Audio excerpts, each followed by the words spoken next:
Bunkers की कमी है, कम्युनिटी बंकर्स या जितने आबादी है उस तरीके से बंकर नहीं है, या अगर जो बंकर थे भी ऑलरेडी बनाए थे गवर्नमेंट ने पिछले कुछ सालों में या उससे पहले, वो तैयार नहीं थे इस चीज़ के लिए। उसका एक रीज़न भी था, what ever happened that happened all together suddenly.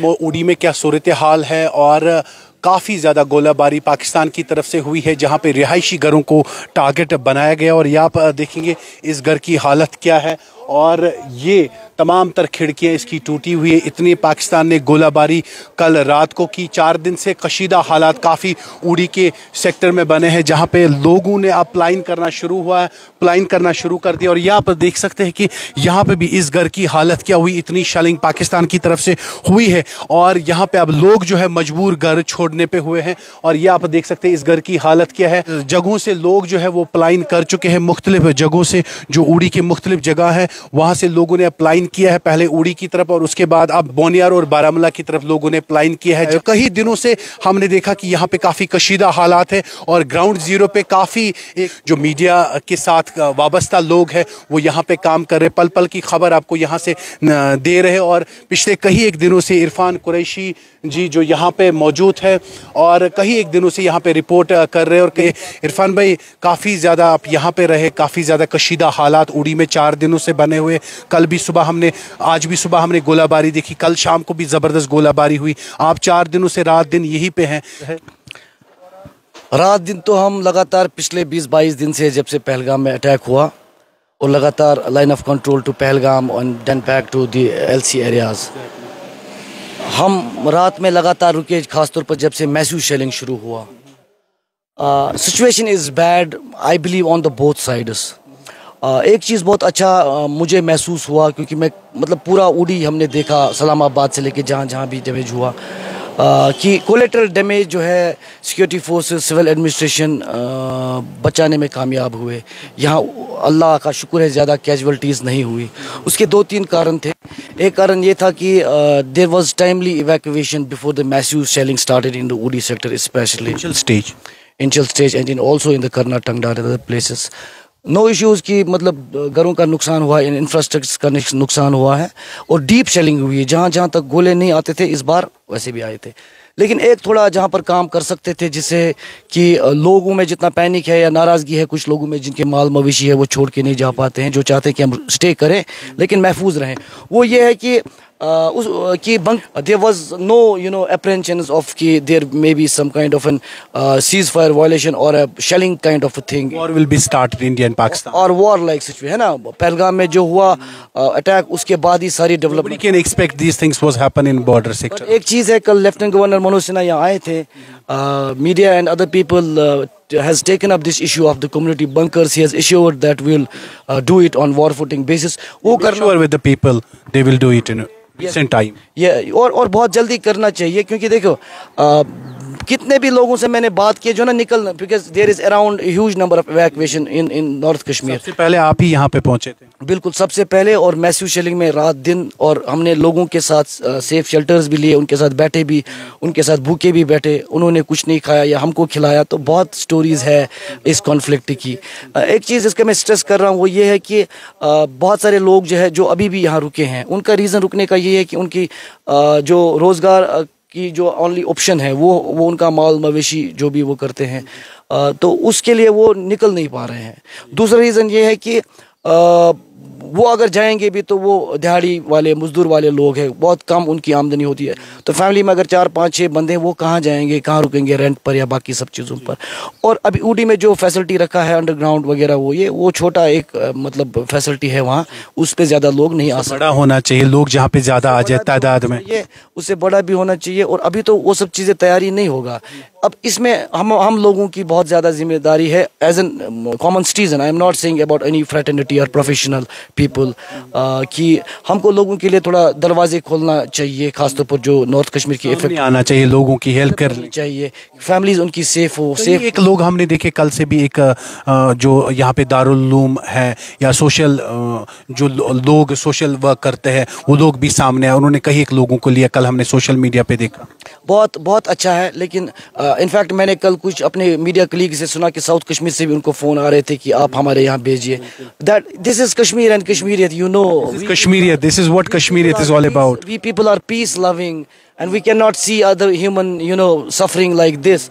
But ये है कि जो अब लोग रुके हैं, आज तो हमारा भी यहाँ देखो पानी ख़त्म हो गया, बिजली ख़त्म हो गया। हम 6 बाई 6 फुट के बंकर में रहते थे इतने दिन, तो पानी नहीं, बिजली नहीं। वहाँ वो जो लोग थे उनको हमने थोड़ा मोटिवेट किया, वो सेफर प्लेस पे गए। मैं पहली बार अपनी लाइफ बिताई बंकर में, 6 दिन से अब लगातार बंकर में है।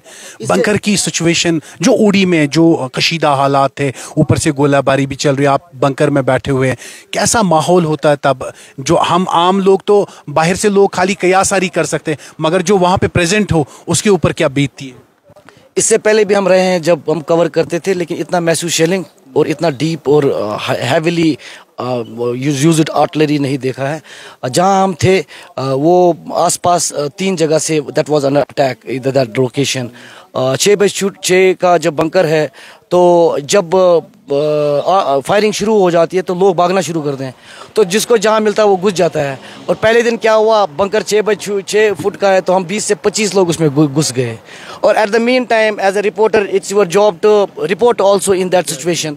तो उस सिचुएशन में रिपोर्ट भी करना, अपने आप को सेव भी करना और ये ध्यान रखना कि मैं जो जानकारी दे रहा हूँ वो सही हो, मिस इन्फॉर्म ना हो और कोई पैनिक क्रिएट ना हो। तो एक बैलेंस बनाना बहुत चैलेंजिंग होता है। अब इरफान भाई, उड़ी से भी लोग निकले, इससे पहले डिग्री कॉलेज में हमने देखा लोगों को रखा गया था, वहाँ से भी लोग निकले। उड़ी में कई सालों के बाद, यानी कि मुझे लगता है जहाँ तक मेरी समझ है कि पहली बार उड़ी में इतनी शेलिंग हुई, मेन मार्केट में भी शेलिंग हुई, इसको भी निशाना बनाया गया पाकिस्तान की तरफ से। अब लोग उड़ी से भी जो प्लाइन करना शुरू हो गए। Population have already left, they have fled from this location। जो लोग रुके हैं वो कुछ मजबूरी से रुके हैं। उनके लिए भी मुझे एक बात याद आ रही थी, बीच में हम कुछ और बात करने लगे कि there is nothing above then life. जो माल मवेशी वगैरह का मामला है, that is a genuine concern, वो बहुत सही है अपनी जगह। हम नहीं कहेंगे कि कुछ मिलेगा, मगर इंसानी जान। सम टाइम लाइफ में क्या होता है, you have to choose between the two, है ना। तो इस समय हमने अपनी ज़िंदगी को सेव करना है।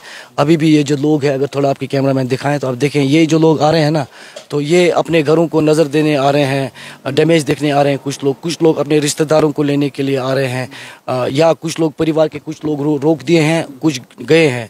तो अब जब situation has turned some to some extent ugly, people are now who are left over, they are also starting to move।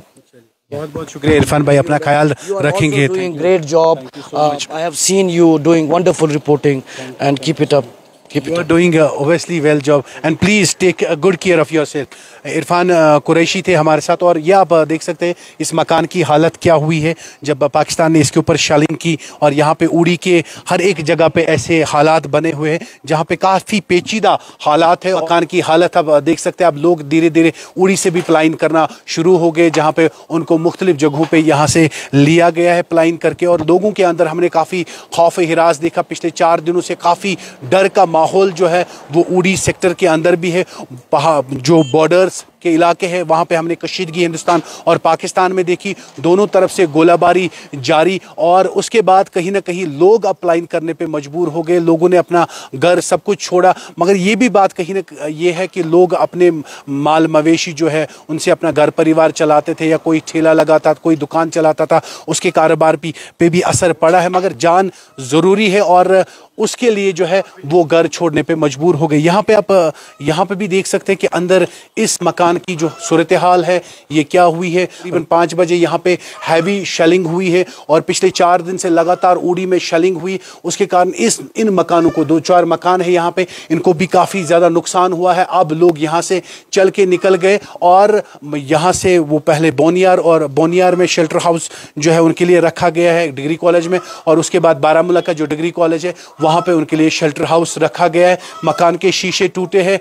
आम लोगों को पाकिस्तान की तरफ से निशाना बनाया गया है। जानी नुकसान भी काफ़ी ज़्यादा हुआ। पुंछ, राजौरी या बाकी इलाकों में जो बॉर्डर्स के साथ लगे हुए इलाके उनमें भी नुकसान हुआ है। वहीं पे माली नुकसान भी हमने काफ़ी ज़्यादा देखा है। ये तनाव कम हो जाए इसकी दुआ सब लोग करते हैं, मगर इसमें भी अपनों का ख्याल ज़रूर रखना है। जो लोग आज घर छोड़ के आए हैं, जो लोग बेघर हुए हैं, उन लोगों को हम लोग जो है सपोर्ट कर सकते हैं। कल भी देखा कहीं एक लोग सामने आए जिन्होंने कहा चाहे साउथ कश्मीर हो, नॉर्थ कश्मीर हो, सेंट्रल कश्मीर हो, किसी भी जगह से लोगों के फ़ोन कॉल्स मौसूल हुए, हमारे घर आइए, हम इनको अपने घरों में रखें। किसी जगह पे किसी जगह की किसी चीज़ की ज़रूरत है, आम लोग सामने आए। हमने देखा दारुल उलूम में भी यहाँ के लोकल जो लोग काम करते हैं उनको भी हमने देखा कि आम लोगों की मदद करते हुए, रेस्क्यू चलाते हुए, जहाँ पे लोगों ने अपनी गाड़ियाँ भी लाई, सरकार की तरफ से भी गाड़ियाँ थी, आम लोगों ने भी गाड़ियाँ रखी और आम लोगों का ये भी कहना था कि हम लोगों के साथ खड़े, अगर किसी भी जगह प्रॉब्लम आती। कई लोगों ने अपने टेलीफोन नंबर भी